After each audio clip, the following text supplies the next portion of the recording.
Well, the Mayweather-Pacquiao fight is almost here, and the closer and closer we get to fight day here, the more I realize that I just have less and less interest in actually seeing this fight. Now, I've been a big boxing fan my whole life, and to a larger part of the recent years of my life, I consider that was a boxing fan. This fight, and this is something where, I'm still following boxing pretty closely when Mayweather's moving up the ranks and getting his undefeated streak going and all that. And once Pacquiao hits the scene, I'm like, oh boy, I'd like to see those two go at each other in the ring. And as years turned into a decade, and just a lot of squibbling, quabbling, whatever you want to call it, over parameters of when to fight, how to fight, what drug tests to take, what drug tests to not take, and what parameters need to be met and unmet, and all that shit, that basically dissolved it to the point where we now have this one fight where both fighters are moving past their prime. Mayweather past his prime, and Pacquiao is on the fence of going past his prime. And the luster is, the peak interest is gone. Now, this is going to be a tremendous selling pay-per-view for boxing. People are going to be like, oh, boxing still has it and all that, because they're charging $100 for this pay-per-view. The MGM Grand in Las Vegas, they're talking about on Mike and Mike the other morning that it's set to draw, it's like $24 to $26 million just from the paid attendance. The nosebleed seats are somewhere around $4,000, and the front row seats are tens of thousands of dollars to see this one fight, to come to an event and see one fight. Now, the reason why I get more and more interested, and even though this is two fighters that I've been waiting for years to see get in the ring, is that I think back of my lifelong appreciation for boxing. I still appreciate boxing. I still appreciate classic matches. And one series of, well, it wasn't so much a collection of classic matches. The first one was really good. But the Sugar Ray Leonard-Roberto Durant fights. Now, I'm not talking about the No Mas fight and the third fight where both men are well past their prime, which is kind of similar to where Pacquiao and Mayweather are meeting up. But you had that first fight between Roberto Durant and Sugar Ray Leonard, where Sugar Ray Leonard was, the big American upstart fighting, against the guy from Central America. And Sugar Ray Leonard's coming in with an undefeated streak. He's a gold medal winner in the Olympics. He's symbolizing American greatness. He's putting that weight division on the map. It's not, Muhammad Ali in the heavyweight division anymore. It's all of a sudden these other weight divisions are grabbing the spotlight and being exciting and entertaining. And what happens? Roberto Durant comes into New York City and beats the undefeated American. No one could believe it. It was astounding. The big, fast finesse, well, not big in size, but big in name. The fast finesse guy got beat by the guy with hands that hit like a tank, which is very similar to the matchup between Mayweather and Pacquiao.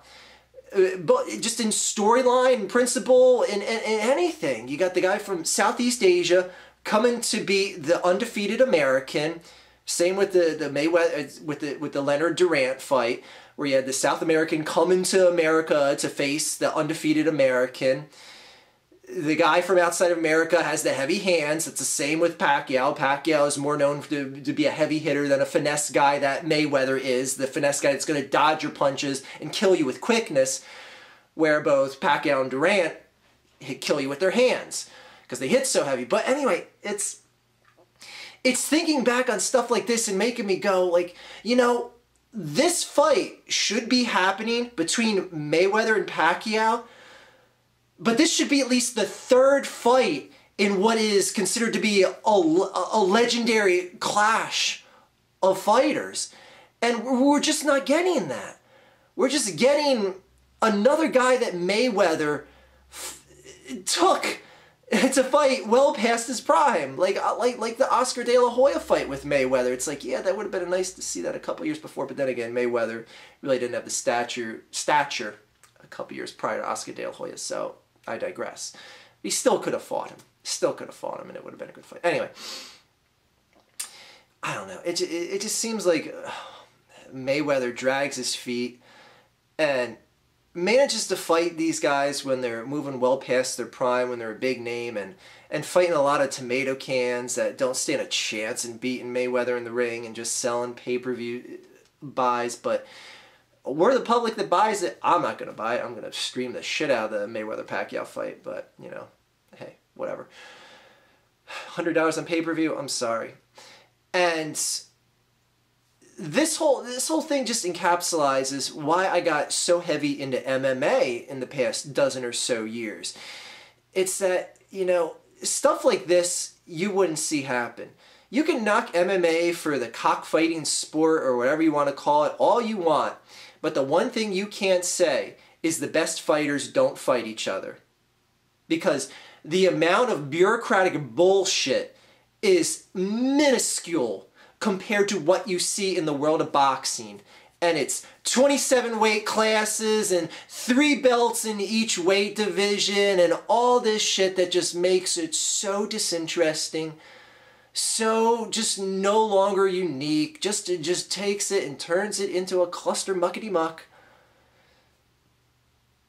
And after this Mayweather-Pacquiao fight, what is the big fight that boxing can sell to us? What is it?